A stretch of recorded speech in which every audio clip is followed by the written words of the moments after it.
Good morning and welcome, St. Thomas. Great to have all of you out here. And it's my privilege to introduce Pam Faber, who's a member of the Outreach Commission at St. Martin's Church in Radnor, Pennsylvania, who will introduce our film. The Reverend Chris Bishop will join us later this morning towards the end of the film. He's been leading worship over at St. Martin's in Radnor and will be in the car shortly to come over and be at the tail end of the film and answer questions. He has produced the film and made 3 trips to Iraq and started this ministry of which Pam is now the treasurer. It's called Stand with Iraqi Christians. And as I've said before, I'm very, very supportive of this ministry because I think it makes great sense. Many of the people in Iraq don't want to go to another country and try to rebuild their lives in Germany, France, Italy, the United States, because that's their culture, that's their land, that's their people. And if you think about it economically, the cost of trying to transplant one refugee family here, although I'm supportive for those who want to do that and where we can do that, is very, very expensive. But to help so much as to one family get its feet back on the ground, they found for an investment of $800, they can help someone, and Chris will explain it, and the movie shows it, start a new business and help their whole provide for their whole family in the culture where they're familiar with, and also keep Christians in the Middle East. One of the great things right now is there's been a flight of Christians from the Middle East because of the persecution, the difficulties, the challenges. And that's part of the beauty of the diverse culture in the Middle East, which I hope we won't lose. I'll turn it over to Pam Faber from St. Martin's, and this is a whole ministry now launched nationally, but it's very much owned and supported by St. Martin's Church. Pam, thank you for being here with us and to help us see the film. Thank you. I don't have too much to add to that introduction. Chris did film this in October of 2015, his first trip to Iraq, specifically to Erbil, which is in northern Iraq in the Kurdistan region. And the film, it runs about 35 minutes, speaks for itself. And first, I'd also just like to thank all of you for staying today. I know in this beautiful 70-degree day, you're probably all anxious to get outside, but we really appreciate your staying and seeing what we're up to at St. Martin's. Thank you.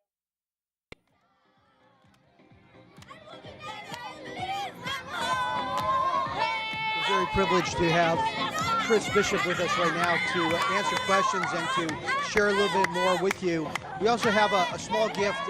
Each year I'm allowed to make some allocations from the Outreach Fund, and I'm so grateful for the opportunity to do that. So it's a small gift to help get started in our support with Stand with Iraqi Christians.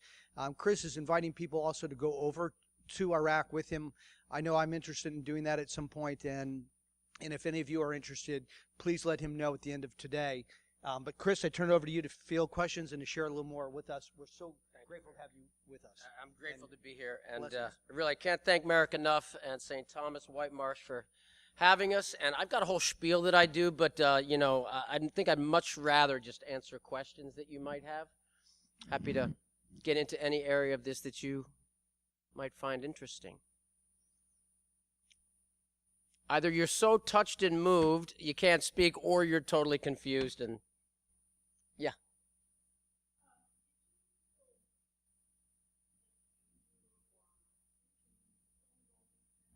Thank you. That is a great opening question.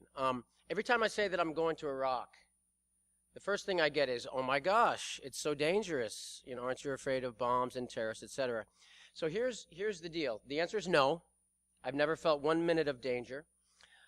If you want to get an understanding of why that is and how that works, Google places like Paris, New York, London, any major city, and find out what is the likelihood of a terrorist attack. And then Google Erbil, especially Ankara with the Christian quarter. The deal is that the Peshmerga, who are the Kurdish fighters, are the best fighters in the Middle East, and nobody messes with the Peshmerga. So I feel safer in Erbil, and I'm not just saying this, I feel safer in Erbil than I do in many places in Philadelphia. So it's really okay. My wife would not be letting me go somewhere, if she thought that it was dangerous. And so I really welcome. Let me just sort of elaborate a little bit. I think one of the things that's really unfortunate is that in the U.S., due to a lot of it just due to the way it's been talked about, we've really sort of almost balkanized the Middle East. It's almost become the untouchables over there. We can't get to them. It's too dangerous.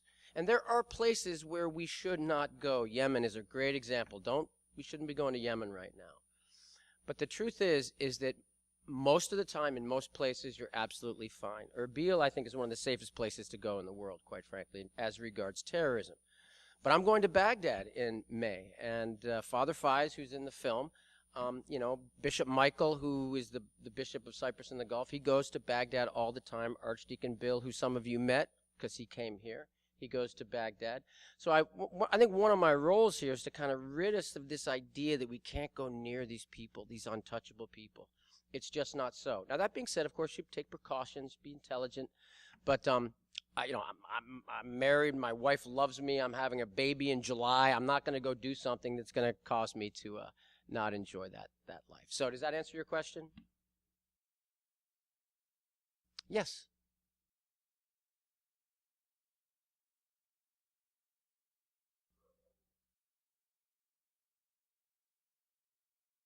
Another great question. The first thing let me say is that when you're talking about Iraq, the first thing to understand is it's complicated. There's a lot of moving parts. There's a lot of variables. So here's the answer to your question. All these Christians had been living for generations in places like Mosul and Marrakesh and then on the Nineveh Plains. When ISIS Daesh came in, most of them, all of them, not all of them, but most of them ran for Erbil because it was behind the Peshmerga lines and they were safe. So they've been living in refugee camps, apartments when they can find them, but without jobs. So it's a tough life over there right now for them.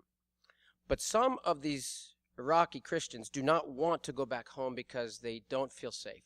There's been so much violence and they're so wounded, they're afraid to go home. The best metaphor I have is imagine you're a Polish Jew in World War II. You just spent 3 years in a concentration camp and you go home to your little town in Poland and you go to your house and you knock on the door and somebody opens it. And you say, hey, I'm home. I'd like my house back. Well, that may not happen, right? But there are places where they can go back. But what they're going to be going back to are some destroyed homes and some damaged communities. So the answer is there are Christians who want to go home. There are to Mosul, Marrakesh, and surrounding towns. There are also Christians who want to stay in Erbil because it's safe there. So if I can just quickly segue into Stand with Iraqi Christians, what we're all about is there are a lot of crisis management groups over there, Red Cross, big organizations dealing with the humanitarian crisis. There aren't too many who are really in it for the long game, trying to create relationships and resources and sustainable things for the Christians so that there can be a sustainable Christian presence there. That's what we're about.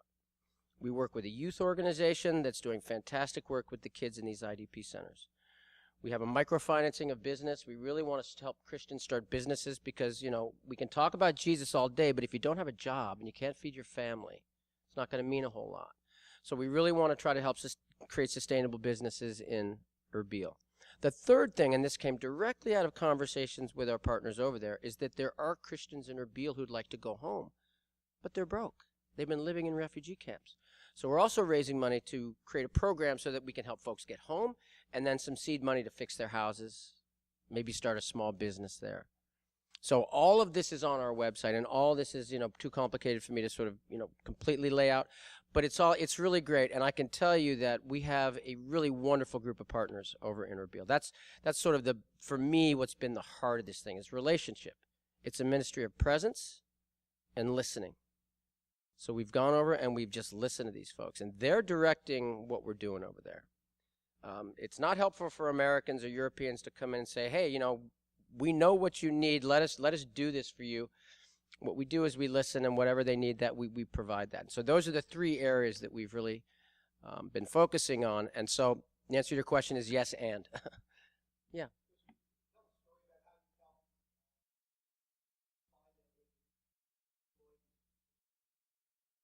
Great question.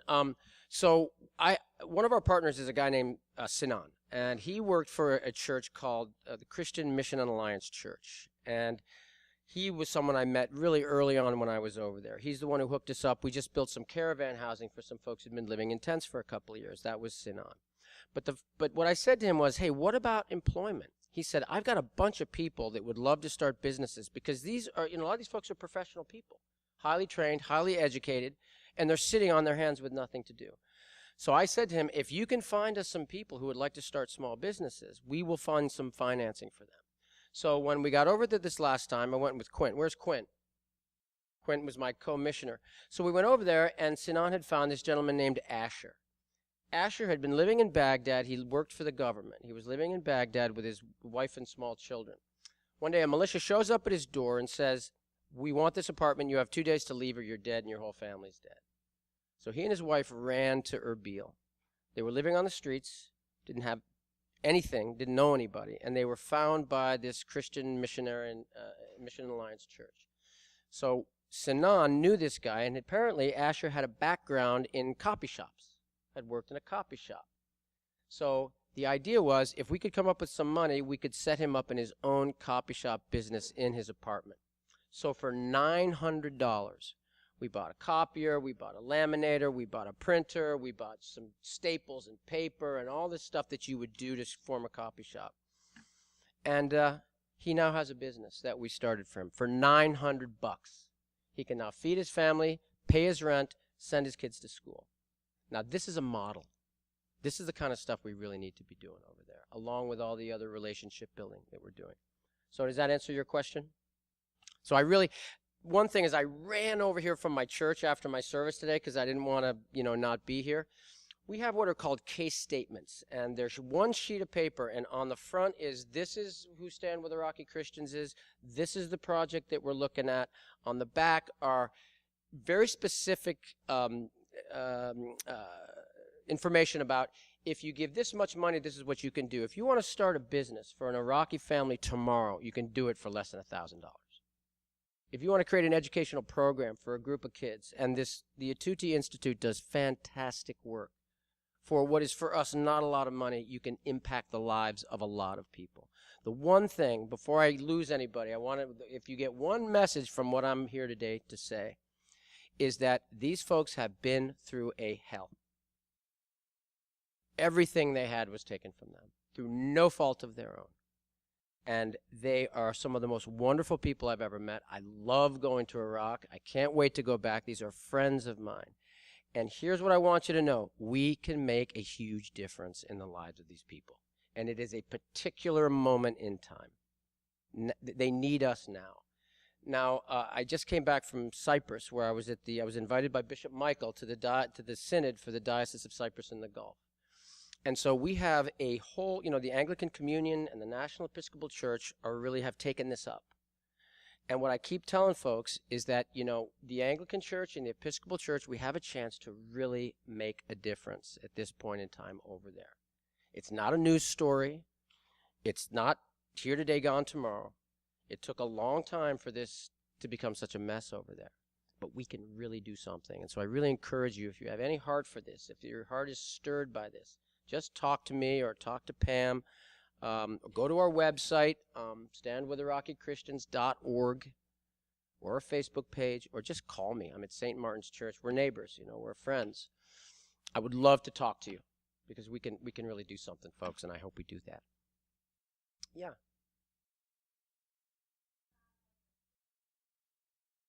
Sure. Oh, I've heard them all. Don't worry about it.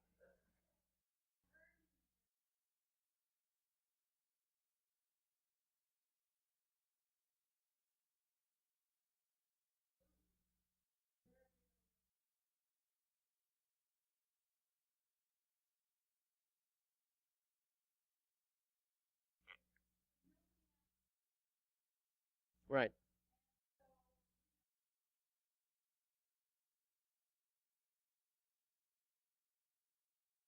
Yep.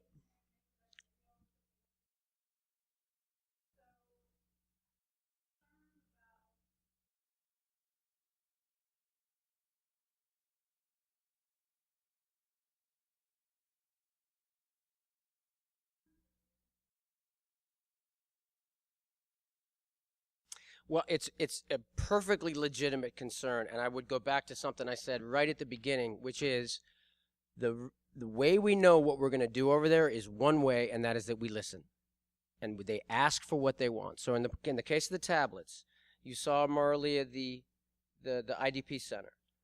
They had teachers, and they desperately needed tablets because they're really hooked up over there. There's Wi-Fi all over the place. They're more technically savvy than I am. And so I said to Douglas, I said, what do you guys need? Just tell us. He said, I would love it if you could give tablets to all the teachers in my school. Electricity was not the issue. Wi-Fi was not the issue. It was access to the internet was the issue. So that came directly out of being asked for what they needed. And that's the model that we have. It's a ministry of presence, being there. You got to be there. Someone needs to be there and listening. That's the answer to your question. Thank you. Yeah, please.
Okay, those are really, I'm sure, wonderful questions. I'm just the wrong person to ask. I don't know anything about, the repatriation of money or how the financial. We're Christians. This is a Christian mission, people to people, person to person, to help these struggling communities. To be honest with you, I stay out of politics. I can't tell you how many times I've gotten questions about what do I think about the administration, what do I think about U.S. foreign policy. I just don't go there because what I hope is to stir the hearts of the American people and the people in our churches to do something for these folks that are there. I'm not interested in getting into arguments with folks about who was right or who was wrong. So those are really good questions. It's just not my wheelhouse. But thank you. Hang on, Quinn. I think we're so short on time a little bit, so I want to just find out if there are any more questions from folks. Yes.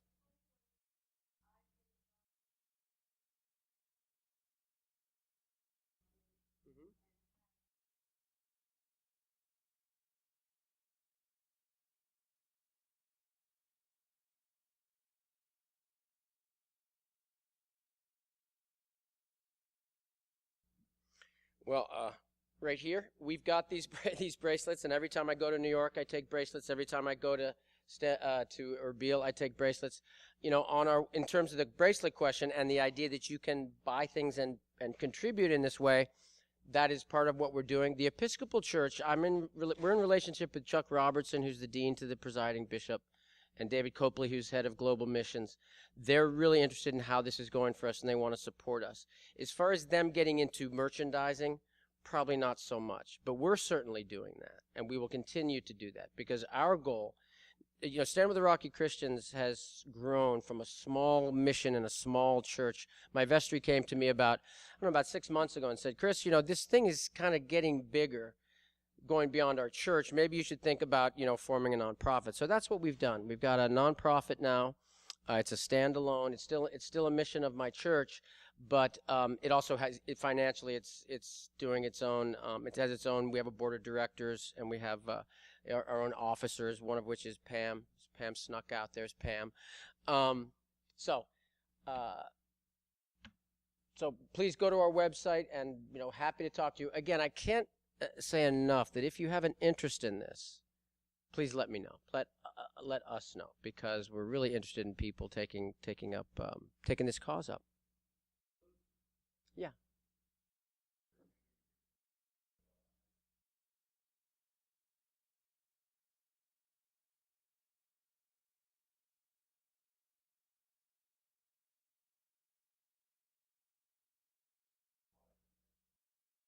Yeah, these are really fluid numbers, and I'm really not an expert on this part of it. Here's what I do know. Before the 2003 invasion, there were about 1.5 million Christians in Iraq. As of now, there are about 200,000. So you can do the math. In terms of the details of that, again, one of my contacts, a guy named Knox Thames, he is the deputy for displaced persons in the Middle East for the State Department. He would know those numbers cold. So if you really have an interest, talk to me and I'll give you his email address. He's a good guy. He'll definitely let you know. Anything specific like that. I just want to thank Chris for joining us and for his bold and brave leadership in this ministry. It's getting some national attention, certainly throughout the Episcopal Church, and we'll look forward to partnering in any way we can and helping you do some great ministry there, Chris. God bless you, and thank you all for coming out. We appreciate your support. Thank you, Merrick, and thank you, St. Thomas.